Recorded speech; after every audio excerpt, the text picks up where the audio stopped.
O que acontece quando duas nações vizinhas, que têm a mesma origem, seguem caminhos completamente opostos? Enquanto uma encontra um longo período de estabilidade, a outra simplesmente mergulha no caos. A gente vai dar uma olhada nessa dinâmica com base no relato histórico sobre os antigos reinos de Judá e Israel. Bora mergulhar nessa comparação? E olha, para a gente começar, essa imagem aqui já resume tudo de um jeito bem direito, né? No mesmo período, 52 anos, o reino de Judá teve um único rei. Enquanto isso, lá no norte, o reino de Israel passou por 6 reis diferentes, uma sucessão marcada por muita violência. Como é que isso foi possível? Vamos entender cada caso. Então, vamos começar por Judá, que nessa história toda é o pilar da estabilidade. A narrativa aqui é de continuidade, sabe? Um contraste absurdo com o que estava rolando em Israel, bem ao lado. E o nome dessa estabilidade toda? Rei Azarias. O texto que a gente está usando como base conta que ele assumiu o trono com apenas 16 anos de idade. Um rei super jovem que acabou definindo uma era inteira para sua nação. E que era, em 52 anos. Pensa só o que isso significa. Mais de meio século com o mesmo líder. Isso permitiu um nível de ordem, de previsibilidade que era uma coisa raríssima naquela época. Tá, mas e aí, como foi esse reinado tão longo? O texto diz que, de modo geral, ele fez o que o Senhor aprova, o que na prática significava respeito às leis e às instituições. O resultado? Uma transição de poder tranquila para o filho dele, Jotão. Claro, não foi um reinado perfeito. Ele ficou doente de lepra e viveu seus últimos dias isolado, e um problema antigo dos altares idólatras continuou sem solução. Mesmo assim, a palavra que define o governo dele é, sem dúvida, estabilidade. Agora segura aí, porque a gente vai virar a chave completamente e olhar para Israel. Se Judá era a calmaria, Israel era a tempestade. A história deles nesse mesmo período é um ciclo vicioso de conspiração, traição e assassinato. E é aqui que a diferença fica gritante. Olha a velocidade das coisas. Enquanto Azarias estava lá há décadas no poder, Israel vivia essa sucessão sangrenta. 6 meses, 1 mês, um padrão de violência que se estabeleceu quase que na hora. E tem uma frase que o texto repete, quase como um refrão trágico, para praticamente todos esses reis. É um diagnóstico, sabe? Mostra que a liderança quebrava as regras de forma consistente, afundando o reino cada vez mais na crise. Vamos ver de perto como esse ciclo funcionava. Essa espiral de violência começa com Zacarias.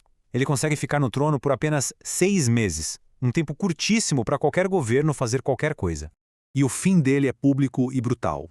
Salum ataca e mata na frente do povo. É uma demonstração de força que passa uma mensagem terrível. A partir de agora, o poder se toma com a espada e não por direito de linhagem. O assassino, Salam, assume o trono. E por quanto tempo ele consegue se segurar lá? Um mísero mês. A instabilidade que ele mesmo criou o engoliu quase que imediatamente.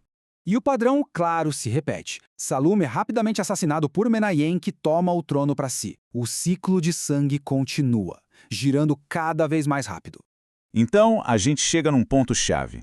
O que acontece com uma nação que está tão ocupada brigando consigo mesma? Bom, ela fica fraca, e fraqueza atrai predadores.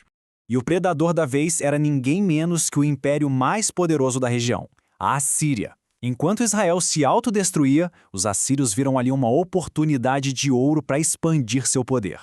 E aqui a história fica ainda mais irônica. O próprio rei de Israel, Menahem, aquele que chegou ao poder por assassinato, basicamente convida a potência estrangeira para dentro de casa.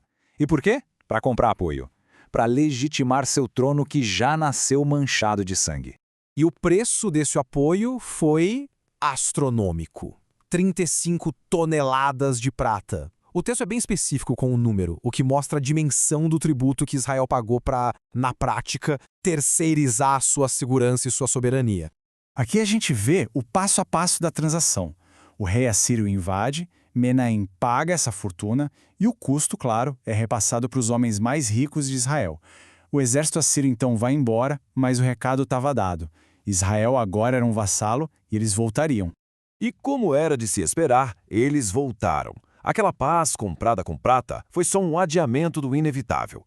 Anos depois, já no reinado de Peca, que adivinha só, também chegou ao poder por assassinato, a Assíria retorna. Só que dessa vez não era para coletar tributo, dessa vez era para conquistar de vez. E aqui a gente vê o preço final de toda essa instabilidade. O reino começa a ser desmontado, pedaço por pedaço. Regiões inteiras, incluindo a Galileia, são tomadas e a população deportada. O caos interno levou diretamente à destruição que veio de fora. Bom, agora vamos juntar as duas pontas da história e ver o contraste final. Os caminhos de Judá e de Israel não poderiam ter sido mais diferentes. E as consequências também não. Essa tabela resume tudo de um jeito que não deixa dúvida, né? De um lado, Judá, estabilidade alta, sucessão de pai para filho, ameaças externas controladas. Do outro, Israel, instabilidade extrema, sucessão na base do assassinato e, como resultado, invasão e perda de território. O veredito do texto para cada um deles apenas reflete essa realidade. E tudo isso deixa a gente com uma pergunta final. Essa narrativa antiga com seus reis, reinos e conspirações nos força a pensar em coisas que valem até hoje. Afinal, o que a estabilidade de uma nação, em qualquer tempo, realmente exige da sua liderança? É uma pergunta que continua ecoando pela história.